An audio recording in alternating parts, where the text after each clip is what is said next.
sepeninggal Abu Thalib dan Khadijah radhiyallahu anha, gangguan kaum Quraisy terhadap Rasulullah SAW semakin meningkat.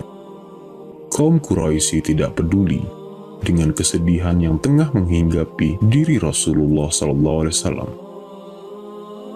Hingga akhirnya beliau memutuskan keluar dari kota Mekah menuju ke Taif.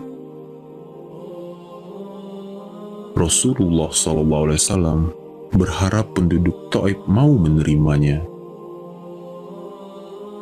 Harapan Rasulullah SAW ternyata tinggal harapan. Penduduk Taif menolak dakwah Rasulullah SAW dan mencemoohnya. Bahkan mereka memperlakukan secara buruk terhadap Rasulullah SAW.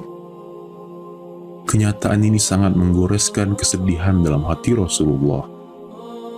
Maka beliau pun kembali ke Mekah dalam keadaan sangat sedih, merasa sempit dan susah. Keadaan ini diceritakan beliau saat ditanya oleh istri tersayang, yaitu Aisyah radhiyallahu anhuma. Apakah pernah datang kepadamu satu hari yang lebih berat dibandingkan dengan saat perang Uhud? Rasulullah SAW menjawab, "Aku telah mengalami penderitaan dari kaummu. Penderitaan paling berat yang aku rasakan, yaitu saat Aqabah. Saat aku menawarkan diri kepada Ibnu Abdi Yalil bin Abdi Kulal. Tetapi ia tidak memenuhi permintaanku. Aku pun pergi dengan wajah bersedih. Aku tidak menyadari diri kecuali ketika di Qarnut Sa'alib. Lalu aku angkat kepalaku, tiba-tiba aku berada di bawah awan yang sedang menaungiku. Aku perhatikan awan itu. Ternyata ada malaikat Jibril.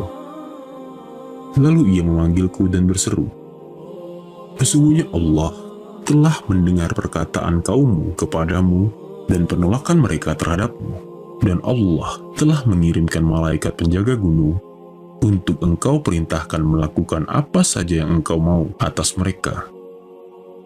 Malaikat penjaga gunung memanggilku, mengucapkan salam, lalu berkata, 'Wahai Muhammad, jika engkau mau, aku bisa menimpakan Ahsabain.' Lalu Rasulullah SAW menjawab, 'Tidak, namun aku berharap supaya Allah melahirkan dari anak keturunan mereka orang yang beribadah kepada Allah semata, tidak mempersekutukannya dengan apapun juga.' Hadis riwayat Imam Al-Bukhari dan Imam Muslim.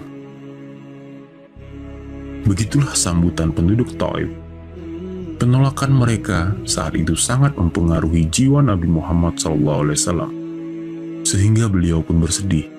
Namun kesedihan ini tidak berlangsung lama, karena sebelum Rasulullah SAW sampai di Mekah, saat melakukan perjalanan kembali dari Taif, Rasulullah SAW mendapatkan pertolongan Allah.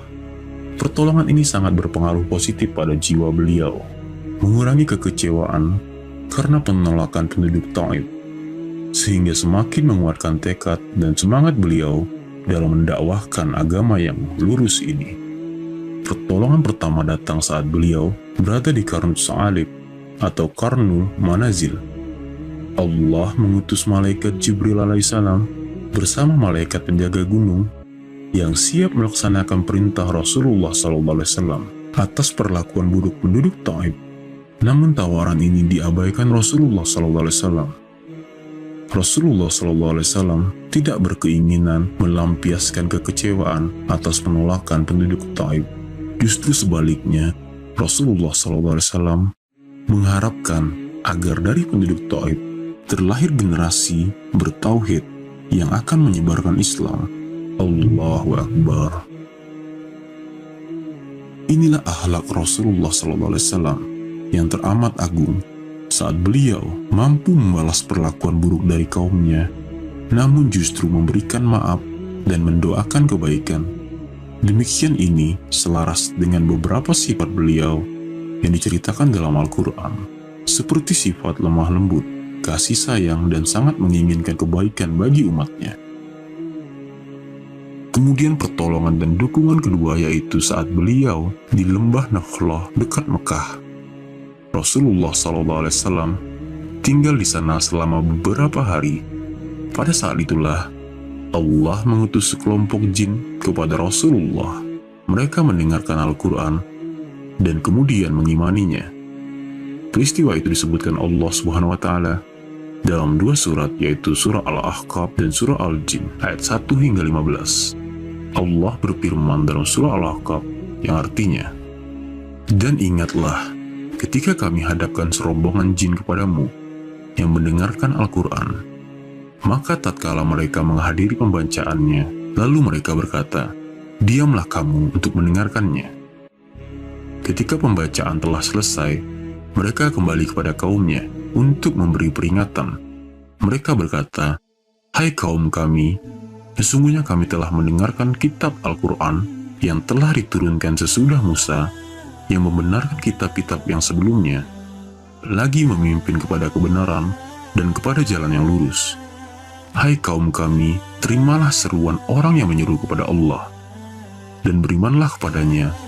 Niscaya Allah akan mengampuni dosa-dosa kamu dan melepas kamu dari azab yang pedih." Quran Surah Al-Ahqaf ayat 29-31. Kedua peristiwa ini meningkatkan optimisme beliau, Rasulullah SAW, sehingga bangkit berdakwah dengan penuh semangat tanpa peduli dengan berbagai penantangan yang akan dihadapinya.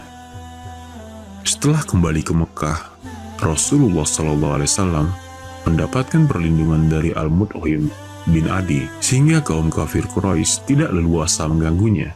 Al-Mut'im memiliki dua jasa sangat besar kepada Rasulullah SAW. Ia memiliki peran dalam perusakan kertas perjanjian pemboikotan yang ditempelkan di dinding Ka'bah. Ia memberikan perlindungan saat kaum Quraisy berusaha mengusir dan mengganggu beliau. Jasa Al-Mut'im ini selalu diingat Rasulullah SAW, sehingga seusai mengalahkan kaum kafir Quraisy dalam perang Badar, Rasulullah SAW bersabda perihal para tawanan, "Seandainya Al-Mut'im bin Adi masih hidup, lalu dia mengajakku berbicara tentang para korban yang mati ini," maksudnya meminta beliau, Rasulullah SAW, membebaskan mereka, "maka tentu aku serahkan mereka kepadanya." Banyak pelajaran yang dapat kita petik dari kisah Thaib ini. Dakwah Rasulullah terhadap tokoh kabilah Thaqif di Taif kala itu merupakan bukti penting menyampaikan dakwah kepada para tokoh panutan manusia. Rasulullah SAW bersikap sabar menghadapi perlakuan buruk para penentangnya. Meskipun mendapat perlakuan buruk, Rasulullah SAW tidak mendoakan kepada Allah agar menurunkan siksa kepada mereka. Namun sebaliknya, Rasulullah SAW mendoakan agar mereka mendapatkan hidayah dari Allah. Perjumpaan jin dengan Rasulullah di lembah Nakhlah merupakan bukti bahwa jin itu ada, dan mereka juga mukallaf. Di antara jin, ada yang beriman dan ada juga yang kafir. Berimannya sekelompok jin tersebut merupakan hiburan bagi beliau. Allah ingin menghibur Rasulullah yang mendapatkan perlakuan buruk dari penduduk Taif.